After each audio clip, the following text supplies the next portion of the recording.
Les doy la bienvenida a nuestra sede temporal del Museo del Holocausto, donde vamos a recorrer la muestra Reflexiones sobre la Shoah. Mi nombre es Julieta, yo voy a ser su guía. El objetivo de esta muestra va a ser que podamos reflexionar sobre la Shoah, no que sea solamente una clase de historia, aunque obviamente vamos a hablar de historia. Una primera aclaración: cuando hablo de Shoah o de Holocausto, me refiero al periodo histórico que va de 1933, año que asume el nazismo el poder, hasta 1945, que es cuando cae el nazismo, cuando pierde la Segunda Guerra Mundial. En este periodo se va a llevar a cabo el genocidio nazi hacia la población judía. Eso es lo que conocemos con el nombre de Shoah o de Holocausto.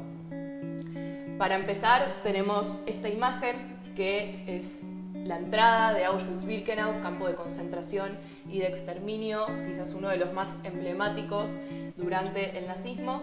Y tenemos esta frase del historiador Jan Kershaw, que lo que dice es que el camino hacia Auschwitz se construyó con el odio, pero se pavimentó con la indiferencia. Esta frase nos permite ver los distintos actores que van a entrar en juego durante el genocidio.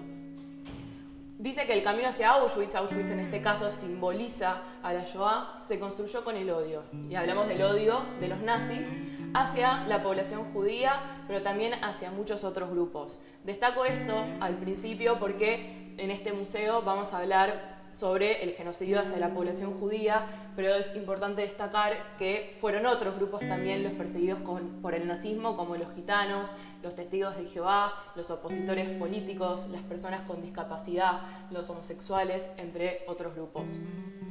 Y acá la frase señala a un tercer actor cuando dice que el odio de los nazis se pavimentó con la indiferencia. Esta indiferencia va a ser un componente muy importante y va a referir a un tercer actor, que van a ser los testigos. Entre los testigos vamos a ver que la gran mayoría adoptó esta postura de indiferencia, mientras que hubo una minoría que decidió ayudar y hacer algo.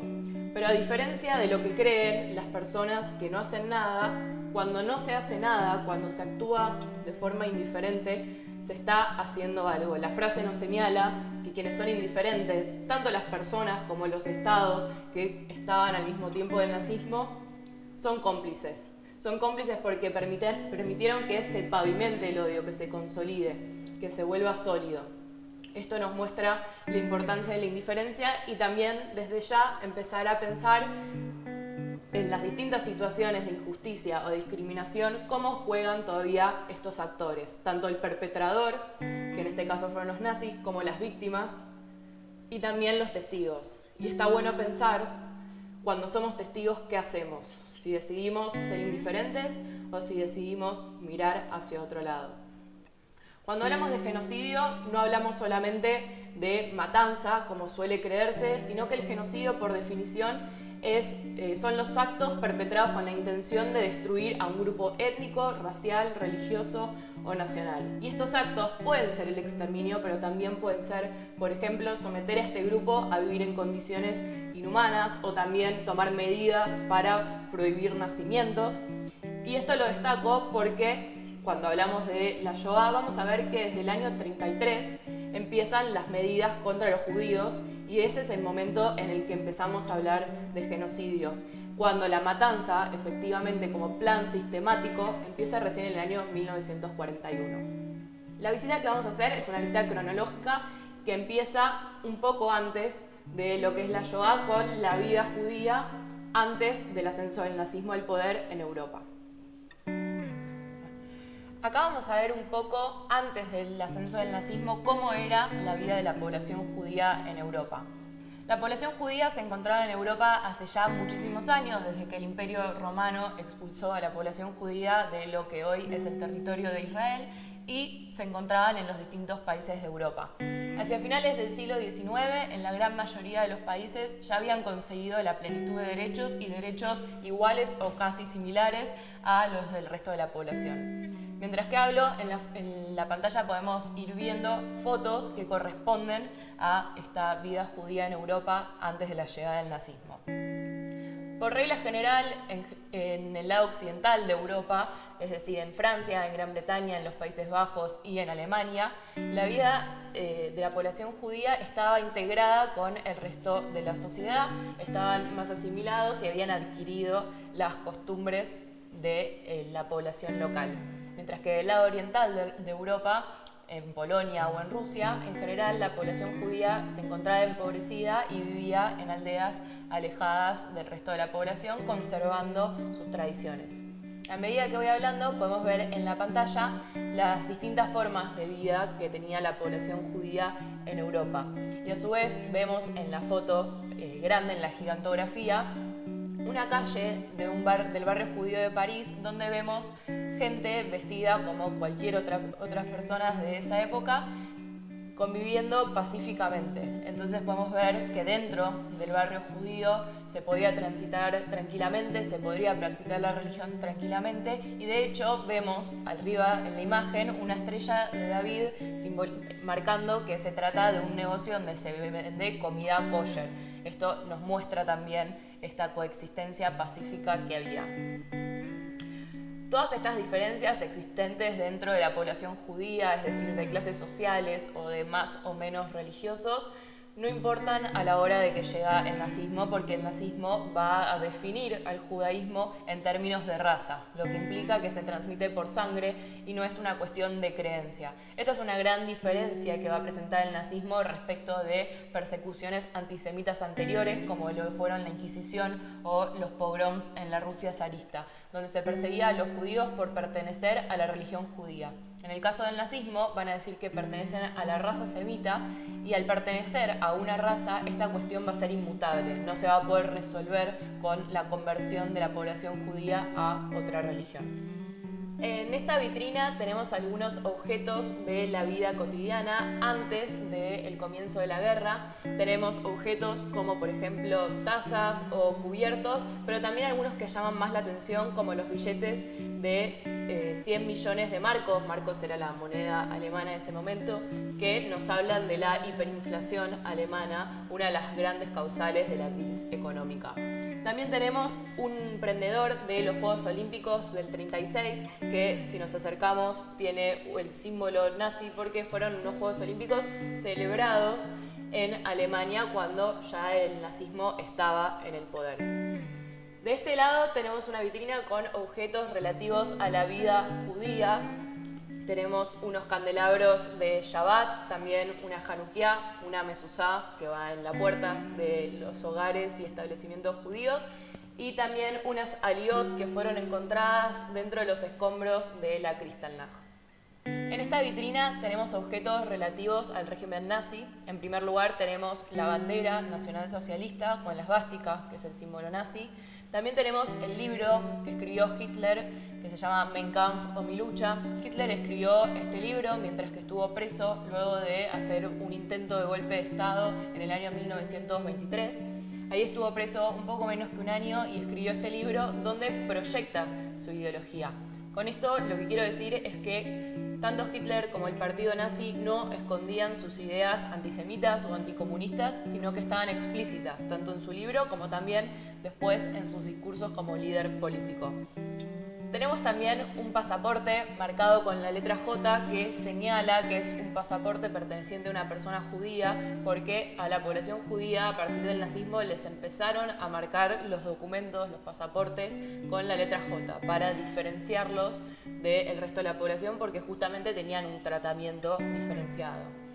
Por último, tenemos un ratoncito que tiene arriba una estrella de David, el símbolo judío. Este ratoncito era un juguete que se le daba a niños y niñas durante el nazismo, durante su infancia, para que empiecen a aprender que los judíos eran como ratas. Esa era la ideología que buscaban transmitir. Y al hacer esta analogía de la población judía con las ratas, lo que busca el nazismo es impregnar en la sociedad la concepción de que los judíos son asquerosos, sucios, una peste, que traen enfermedades y que finalmente lo que hay que hacer es exterminarlos.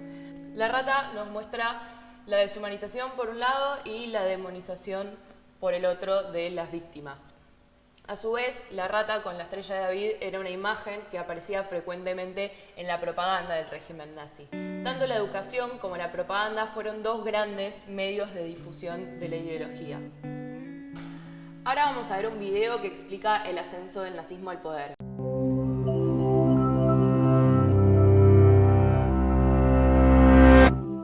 how did Adolf Hitler, a tyrant who orchestrated one of the largest genocides in human history, rise to power in a democratic country? The story begins at the end of World War I. With the successful Allied advance in 1918, Germany realized the war was unwinnable and signed an armistice ending the fighting. As its imperial government collapsed, civil unrest and worker strikes spread across the nation. Fearing a communist revolution, major parties joined to suppress the uprisings, establishing the parliamentary Weimar Republic. One of the new government's first tasks was implementing the peace treaty imposed by the Allies. In addition to losing over a tenth of its territory and dismantling its army, Germany had to accept full responsibility for the war and pay reparations, debilitating its already weakened economy. All this was seen as a humiliation by many nationalists and veterans. They wrongly believed the war could have been won if the army hadn't been betrayed by politicians and protesters. For Hitler, these views became obsession, and his bigotry and paranoid delusions led him to pin the blame on Jews. His words found resonance in a society with many anti-Semitic people. By this time, hundreds of thousands of Jews had integrated into German society, but many Germans continued to perceive them as outsiders. After World War I, Jewish success led to ungrounded accusations of subversion and war profiteering. It cannot be stressed enough that these conspiracy theories were born out of fear, anger, and bigotry, not fact. Nonetheless, Hitler found success with them. When he joined a small nationalist political party, his manipulative public speaking launched him into its leadership and drew increasingly larger crowds. Combining anti-Semitism with populist resentment, the Nazis denounced both communism and capitalism as international Jewish conspiracies to destroy Germany. The Nazi Party was not initially popular. After they made an unsuccessful attempt at overthrowing the government, the party was banned, and Hitler jailed for treason. But upon his release about a year later, he immediately began to rebuild the movement. And then, in 1929, the Great Depression happened. It led to American banks withdrawing their loans from Germany, and the already struggling German economy collapsed overnight. Hitler took advantage of the people's anger, offering them convenient scapegoats and a promise to restore Germany's former greatness. Mainstream parties proved unable to handle the crisis, while left-wing opposition was too fragmented by internal squabbles. And so, some of the frustrated public flocked to the Nazis, increasing their parliamentary votes from under 3% to over 18% in just 2 years. In 1932, Hitler ran for president, losing the election to decorated war hero General von Hindenburg. But with 36% of the vote, Hitler had demonstrated the extent of his support. The following year, advisors and business leaders convinced Hindenburg to appoint Hitler as chancellor, hoping to channel his popularity for their own goals. Though the chancellor was only the administrative head of parliament, Hitler steadily expanded the power of his position. While his supporters formed paramilitary groups and fought protesters in the streets, Hitler raised fears of a communist uprising and argued that only he could restore law and order. Then, in 1933, a young worker was convicted of setting fire to the Parliament building. Hitler used the event to convince the government to grant him emergency powers. Within a matter of months, freedom of the press was abolished, other parties were disbanded, and anti-Jewish laws were passed. Many of Hitler's early radical supporters were arrested and executed, along with potential rivals. And when President Hindenburg died in August 1934, it was clear there would be no new election. Disturbingly, many of Hitler's early measures didn't require mass repression. His speeches exploited people's fear and ire to drive their support behind him and the Nazi Party. Meanwhile, businessmen and intellectuals wanting to be on the right side of public opinion endorsed Hitler. They assured themselves and each other that his more extreme rhetoric was only for show. Decades later, Hitler's rise remains a warning of how fragile democratic institutions can be in the face of angry crowds and a leader willing to feed their anger and exploit their fears.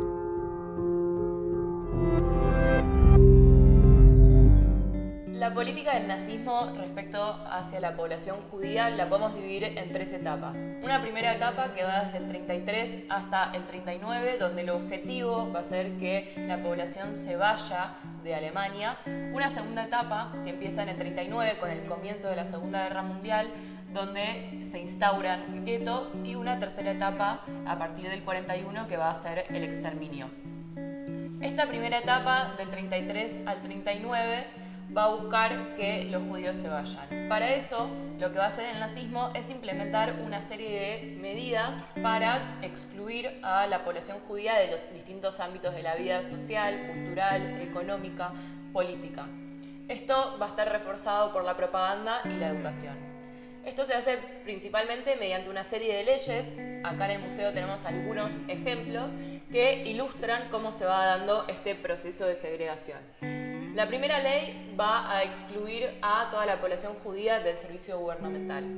Después van a haber otras leyes que expulsan a los judíos del ejército, por ejemplo. Después otras que prohíben sentarse en un mismo banco en una plaza o viajar en el mismo transporte público. Para eso, lo que van a hacer las leyes de Nuremberg es definir quién es judío. Y eso se define en base a la sangre. Como vimos antes, el judaísmo para el nazismo va a ser una raza, no una religión. Entonces, al ser una raza, esto es una cuestión de transmisión por sangre. Vemos acá en la pantalla una línea del tiempo. Acá estamos en este caso en el 35, en las leyes de Nuremberg, y vemos una imagen. Este es uno de los anexos de las leyes de Nuremberg, donde se presentan los distintos tipos de judíos. Van a considerar que judíos plenos son quienes tienen 3 o más abuelos judíos, mientras que hay judíos de menor grado, lo que se conocen como Mischlinge de primero y de segundo grado. También en la pantalla nos permite ver, cuando tocamos los distintos ítems de cada año, qué es lo que pasaba en el resto del mundo. En este caso tenemos la invasión de Italia a Etiopía, y también qué es lo que pasaba en la Argentina, ¿sí? Donde en este caso lo que sucede es la creación de la DAIA. Después las leyes siguen avanzando sobre distintos derechos. Se prohíben las relaciones matrimoniales y extramatrimoniales entre arios y judíos. Se ordena el cierre de todas las empresas con propietarios judíos, así como se realizan distintos tipos de boicots económicos contra los comercios de la población judía. También en el año 38 hay una ley que lo que hace es alterar el nombre.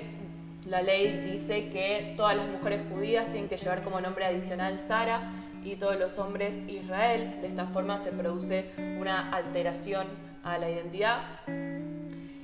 Y también se expulsan a los niños y niñas de las escuelas públicas.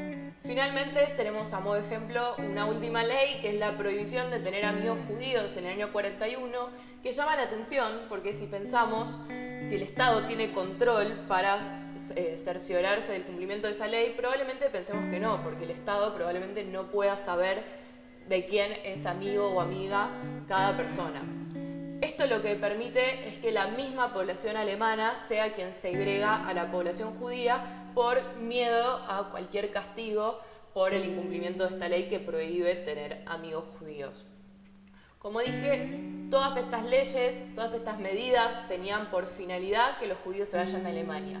De los 500.000 judíos que había en Alemania, el 50% pudo emigrar, el otro 50% se quedó en Alemania. ¿Por qué? Siempre tenemos que considerar cuando estudiamos Shoah que quienes estudiamos sabemos cómo termina la historia. En ese momento jamás nadie se hubiese imaginado cómo seguía, nadie se hubiese imaginado ni los guetos ni los campos de exterminio. Entonces, probablemente el razonamiento de la mayoría de la población era que lo que estaba pasando en algún momento iba a cambiar. También, obviamente, habían dificultades económicas para emigrar, y además, en el año 1938 se celebró la Conferencia de Viena. La conferencia de Vienne fue una reunión de 32 estados donde se juntaron a resolver qué hacer con la población judía en Alemania. De esos 32 países, solo 2 dejaron sus puertas abiertas y con cupo limitado para la inmigración judía. Acá en la pantalla podemos ver una caricatura que publica el New York Times a raíz de esta conferencia, donde hay un señor judío que está encerrado en la esvástica. También en el año 1938 tenemos lo que se conoció con el nombre de la Kristallnacht o la Noche de los Cristales Rotos, o también el Pogrom de noviembre. La Kristallnacht fue una noche en la cual fueron atacadas todas las instituciones judías de todas las ciudades de Alemania. Fue la primera vez donde hubo un acto tan grande de violencia física y marca un punto de quiebre muy importante en este proceso, donde ya venía habiendo violencia, pero más relacionada con una violencia simbólica o psicológica, o quizás las violencias físicas eran más aisladas, pero en este caso ya hay una violencia institucional y generalizada muy grande. Además, en la Kristallnacht hubieron alrededor de 90 personas judías que fueron asesinadas y fue la primera gran deportación de población judía hacia los campos de concentración. Los campos de concentración comenzaron a abrirse en el año 1933, pero tenían por finalidad principalmente a los opositores políticos. A partir del año 38, con la Noche de los Cristales Rotos, también la población judía va a ser enviada a los campos de concentración. En la pantalla tenemos algunas imágenes de esta noche donde vemos sinagogas incendiadas, negocios con los vidrios rotos, que es lo que da el nombre a esta noche. Con la invasión a Polonia comienza la Segunda Guerra Mundial y empieza una nueva etapa en la política nazi respecto de la población judía. Esta nueva política va a ser la política de guetos. Cuando llegan a Polonia se dan cuenta que tienen que cambiar su política de que la población judía emigre porque hay una cantidad de población judía mucho mayor y ya en tiempos de guerra las fronteras iban a estar todavía más cerradas. Los guetos eran zonas de las ciudades que eran encerradas para que dentro viva la población judía. Quienes no eran judíos y vivían dentro de la zona donde se instauran los guetos fueron reubicados y toda la población judía de esa ciudad tenía que vivir en el gueto. Las condiciones de vida dentro del gueto eran muy terribles porque imaginemos que eran barrios preparados para una determinada cantidad de personas y de repente esa cantidad de personas quizás se volvía 5 veces mayor a la que estaba preparada. También en una casa donde probablemente vivía una familia, de repente estaban viviendo 5 familias. Todo esto generaba hacinamiento, sobrepoblación y con ello también la reproducción de enfermedades. Además, la ración de comida asignada por los nazis para la población judía era de alrededor 180 calorías por persona. Esto es más o menos una barrita de cereal y ni siquiera les daban una barrita de cereal, sino que les daban un caldo con un pedazo de pan viejo. En estas condiciones era realmente muy difícil sobrevivir, pero hay que destacar que la finalidad de los guetos todavía no era la muerte, aunque por las condiciones que habían, muchas personas terminaban muriendo. Todas estas condiciones también propiciaron que empiece a haber contrabando. El contrabando mayormente lo podrían hacer niños y niñas de alrededor de 5 años, lo cual empezó a generar una alteración de las relaciones familiares dentro del gueto, porque de repente el hijo de 5 años se encontraba en la situación de tener que traerle comida al padre que se encontraba enfermo dentro del gueto. Vemos en la foto que tenemos allá una de las entradas a un gueto que lo que dice el cartel en alemán es zona residencial de judíos, prohibido pasar. Esto es porque nadie podía entrar al gueto, así como nadie podía salir del gueto.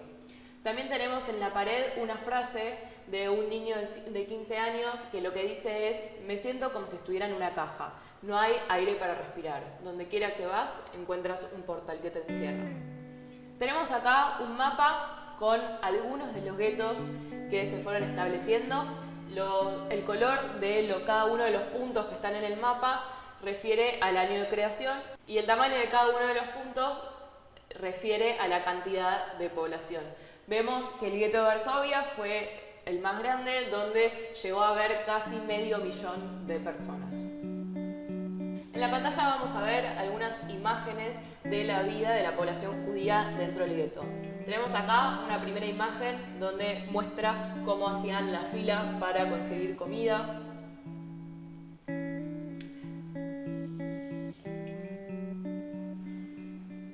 En esta imagen vemos el casamiento de dos parejas y en la imagen que viene vamos a ver cómo educaban a niños y niñas. Hago énfasis en estas dos fotos porque nos muestran cuál es la actitud de la población judía dentro del gueto, que era la esperanza. Jamás pensaban que iban a morir después, sino que seguían educando, seguían casándose y festejando distintas festividades judías porque tenían esperanza, tenían fe de que algún día la situación en el gueto iba a terminar y que iban a seguir adelante con su vida. En la imagen que tenemos acá tenemos el mercado del gueto de Varsovia, donde vemos la cantidad de gente que había y nos muestra la sobrepoblación y el hacinamiento que se replicaba en todo el gueto. En esta imagen vemos las distintas clases sociales que había dentro del gueto. Como dije al principio, los nazis no distinguían en clases sociales entre los judíos, sino que toda la población judía era enviada al gueto. La diferencia era que probablemente una persona con mejor posición económica iba a tener mejor posición dentro del gueto, donde podía canjear los bienes que traía de afuera. En cambio, las personas que estaban en peores situaciones económicas probablemente iban a tener una peor calidad de vida en el gueto de la que ya había y la que ya estaba impuesta por los nazis. Con la invasión a la Unión Soviética empieza la tercera etapa, que ya tiene por objetivo exterminar a la población judía. La primera forma de matanza va a ser mediante unidades móviles de exterminio conocidas con el nombre de Einsatzgruppen. Algunos de los principales sitios de estas matanzas están en el mapa con los puntos naranjas.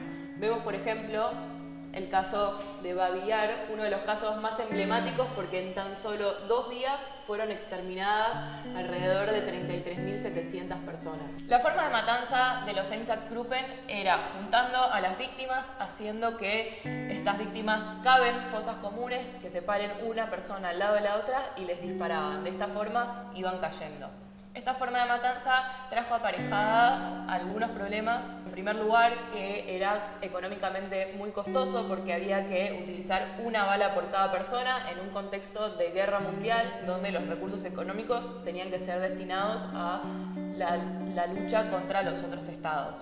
En segundo lugar, era una forma de matanza que llevaba mucho tiempo y además no nos olvidemos de que los nazis eran personas humanas, no eran monstruos. Entonces, luego de matar mucha gente, ya empezaron a tener algunos de los soldados que estaban disparando algunos problemas psicológicos porque estaban todo el día matando personas humanas, incluidos niños, niñas, personas ancianas, mujeres embarazadas, y esto derivó en problemas como la alcoholemia que hicieron que la matanza sea menos efectiva.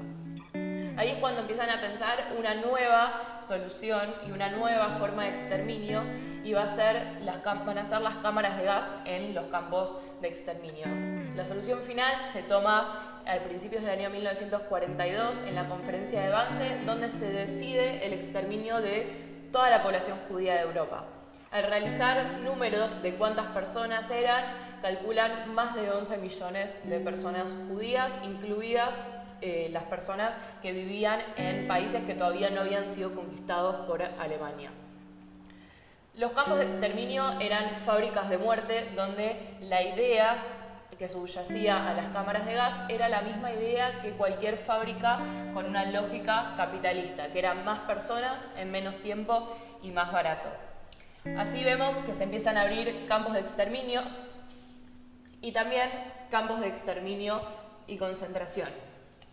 En los campos de exterminio, como vemos en los puntos amarillos, eran campos que tenían por finalidad principal el exterminio, por lo cual sobrevivir era realmente muy difícil o casi imposible. También se abrieron campos de doble modalidad, es decir, de concentración y de exterminio, como es el caso de Auschwitz. Auschwitz fue uno de los campos más emblemáticos, donde murieron 1.100.000 personas aproximadamente. En los campos que eran de doble modalidad, de concentración y de exterminio, al llegar las víctimas eran divididas entre quienes podían trabajar y quienes iban a ir directamente a la cámara de gas. El criterio dependía en la capacidad para trabajar y generalmente la gente joven se la consideraba capaz para trabajar, mientras que las personas de poca edad o personas ancianas o mujeres embarazadas iban directamente a la cámara de gas. Obviamente, una clave en este proceso era mantener el secreto. Jamás se les decía que iban a ir a una cámara de gas ni tampoco a un campo de exterminio, sino que les decían que iban a un campo de trabajo y que se iban a bañar. Todo esto lograba que no haya ningún tipo de resistencia por parte de la población judía. La vida en los campos de concentración era realmente muy dura, vivían en condiciones similares o peores que las del gueto, donde había hambre, hacinamiento, trabajos forzados, maltratos constantes, violencia, y además tenían que vestir en la mayoría de los campos un traje a rayas como el que es conocido, con el cual tenían que sobrevivir al invierno de Polonia, que es de alrededor 20 grados bajo cero. Acá en el mapa vemos algunos de los campos de concentración que se fueron abriendo. Los campos de concentración vemos que están en la zona del territorio alemán porque se empezaron a abrir apenas asume el nazismo al poder en el 33, cuando todavía no habían conquistado territorios. El primero en abrirse fue Dachau, que tuvo alrededor de 188.000 prisioneros y 28.000 personas que fueron asesinadas.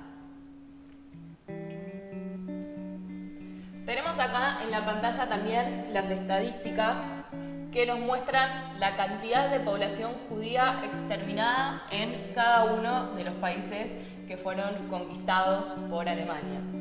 Vemos que los porcentajes en países como Lituania, Polonia, Austria, Checoslovaquia, Grecia, Yugoslavia y Hungría son realmente muy altos. En Alemania vemos un 50%, este 50% se debe a que el otro 50% pudo emigrar en la primera etapa. Y vemos también que llama la atención el caso de Dinamarca, donde vemos un 0%. Esto se debe a que la población danesa ayudó a que la población judía se escape a Suecia y así evitó que la gran mayoría de la población judía danesa fuese deportada a los campos.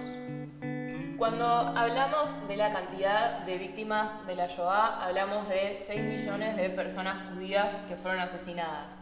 Pero es muy difícil imaginar cuántas personas son 6 millones y por eso es muy importante pensar que cada una de esas personas era una persona, valga la redundancia.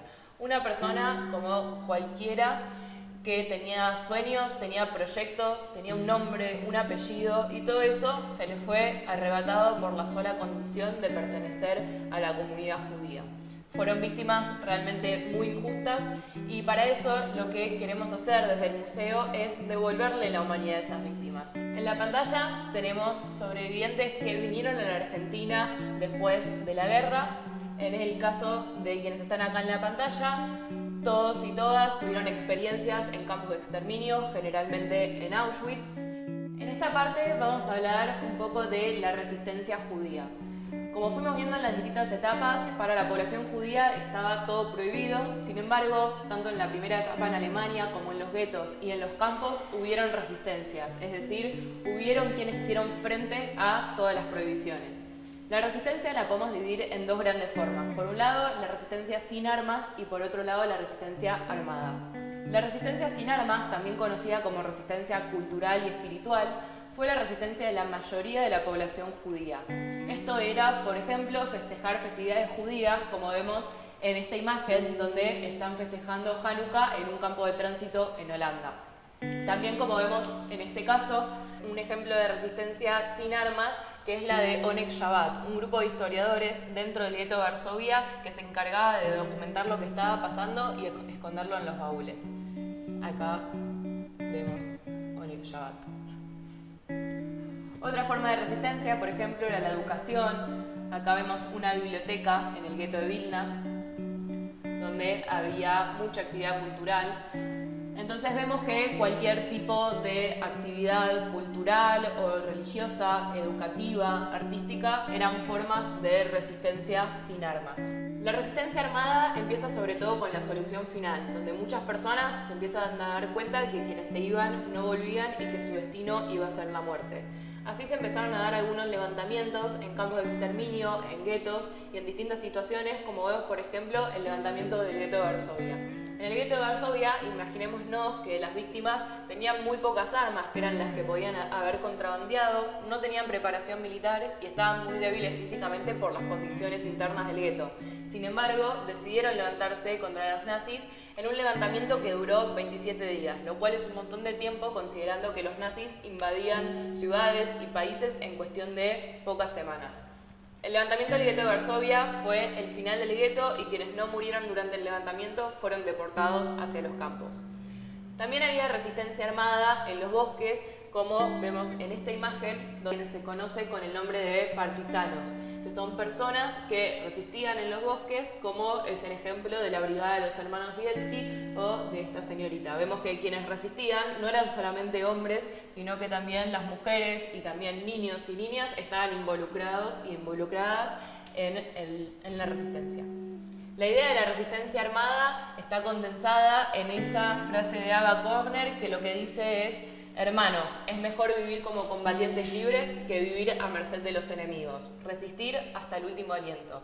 Al principio hablábamos de los distintos actores que forman parte en un genocidio y hablábamos de los testigos. Dentro de los testigos estuvieron quienes no fueron indiferentes, que son a quienes conocemos con el nombre de rescatadores. También se conoce a este actor como Justo de las Naciones. Justo de las Naciones es un título específico que otorga el Museo del Holocausto de Israel, Yad Vashem, a las personas no judías que sin recibir nada a cambio decidieron ayudar a salvar la vida de por lo menos una persona judía. Como no todas las personas llegaron a ser reconocidas por el Museo del Holocausto y Yad Vashem, preferimos hablar también de rescatadores para abarcar a todas las personas que decidieron ayudar a salvar la vida de por lo menos una persona judía. Esta actitud era una actitud muy valiosa porque imaginémonos que en la época del nazismo ayudar a salvar la vida de una persona judía implicaba ser condenado o condenada con la muerte de esa persona y de toda su familia. Entonces realmente lo que estaba en juego era un montón. Acá en la pantalla tenemos el certificado de Yad Vashem, la medalla que les da a los Justos de las Naciones.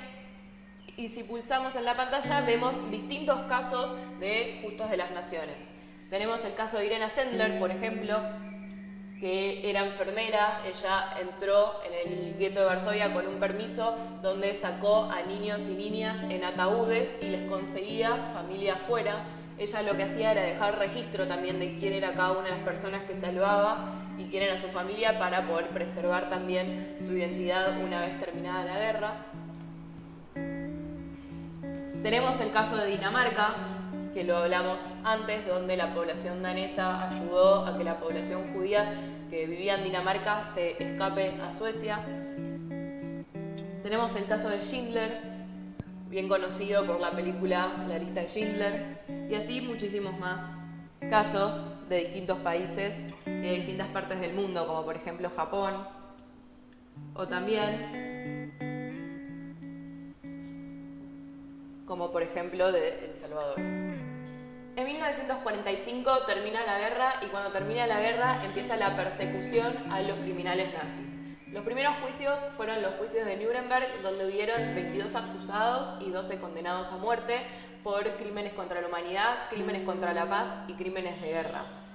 Además, con el final de la guerra se crea la Organización de las Naciones Unidas y también los derechos humanos, que son los derechos que tenemos absolutamente todas las personas del mundo por el solo hecho de ser personas humanas. Esto también es una consecuencia importante del final de la guerra porque se crea una sociedad internacional institucionalizada que busca prevenir que se vuelvan a repetir hechos como el de la Shoah. Cuando terminó la guerra, muchos criminales nazis ingresaron a nuestro país. Algunos de los casos los vemos en la pantalla, como el caso de Adolf Eichmann, Ante Pavelic, Erich Priebke, Dino Sakic y Josef Mengele. Eichmann quizás es uno de los casos más emblemáticos porque fue quien estaba a cargo de todo el diseño del sistema de deportaciones en los trenes hacia los campos de exterminio en el partido nazi. Esto nos muestra que era un jerarca nazi de importancia y entró a nuestro país con un salvaconducto emitido por la Cruz Roja con el nombre de Ricardo Clement. Vivió al principio en el norte de nuestro país y después se instaló en San Fernando, donde vivía a plena luz de toda la gente, hasta que fue descubierto y denunciado ante Israel, que vino a capturarlo con su inteligencia secreta, el Mossad. Fue juzgado en Israel en un juicio muy conocido porque fue televisado en la década del 60, donde los mismos sobrevivientes eran quienes estaban formando parte del juicio como testigos.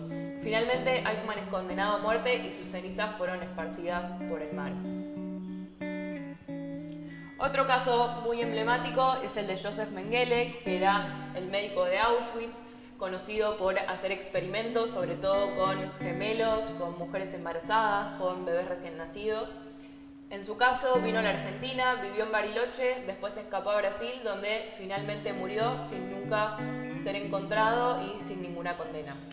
En la pantalla vemos algunas imágenes de sobrevivientes que vinieron a la Argentina después de la guerra y tenemos algunas frases que compartieron en sus testimonios. Vamos a terminar la visita con una reflexión final en base a la frase que tenemos acá de Primo Levi, sobreviviente de la Shoah. La frase dice: si comprender es imposible, conocer es necesario, porque lo sucedido puede volver a suceder. Las conciencias pueden ser seducidas y obnubiladas de nuevo, las nuestras también. Por ello, meditar sobre lo que pasó es deber de todos. Vamos a ir parte por parte de la frase para ir analizando lo que dice. En primer lugar, dice que comprender es imposible. Es imposible porque es imposible ponernos en los zapatos de las víctimas y sentir lo que sintieron. Tenemos la suerte de haber nacido en otro tiempo y espacio y no saber lo que se siente haber estado en la Alemania nazi, en los guetos o en los campos. Por otro lado, también es imposible entender cómo tanto odio tenían los nazis para llevar a cabo semejante genocidio. Entonces, si no podemos entender lo que pasó, lo que tenemos que hacer es conocer, transmitir, concientizarnos y concientizar a quienes tenemos alrededor. Porque como dice la frase, lo sucedido puede volver a suceder. De hecho, volvieron a haber crímenes de lesa humanidad, volvieron a haber genocidios y sin ir más lejos en nuestro país. Entonces no podemos darnos el lujo de estudiar Shoah como algo que pasó en la historia y que terminó, sino que tenemos que aprender de la Shoah y traer sus enseñanzas a nuestro presente. Y no hace falta ir al extremo del genocidio, sino que podemos pensar también en actos de discriminación que son cotidianos y que tienen la misma semilla de discriminación que el genocidio, como puede ser el bullying en las escuelas o como puede ser la difusión de imágenes o de stickers en las redes sociales, como también puede ser un canto xenófobo en la cancha. Y también está bueno empezar a ser conscientes de quiénes son los grupos que son señalados al día de hoy y poder identificarlos y ver qué rol queremos asumir en la sociedad.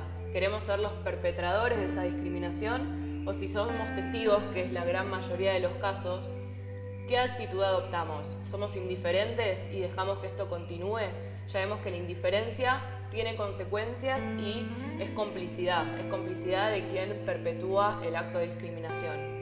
Entonces, si somos testigos, la actitud modelo a adoptar es la de los rescatadores, que en su caso estaban arriesgando sus vidas para salvar por lo menos la vida de una persona judía. En nuestro caso, no estamos en una situación de un genocidio donde estamos en el extremo de tener que arriesgar nuestras vidas, sino que solamente es levantar la cabeza y ver qué grupos están siendo perseguidos y discriminados y ver de qué forma podemos frenar esa discriminación o por lo menos no ser cómplices. Y como dice la frase, esto es deber de todos. Esto no es algo que solamente le haya pasado a la población judía o a la población gitana, homosexual, como fue en el caso del nazismo, sino que es algo que le pasó a la humanidad. Entonces, por el solo hecho de ser personas humanas, tenemos la obligación de ocuparnos de que esto no vuelva a pasar.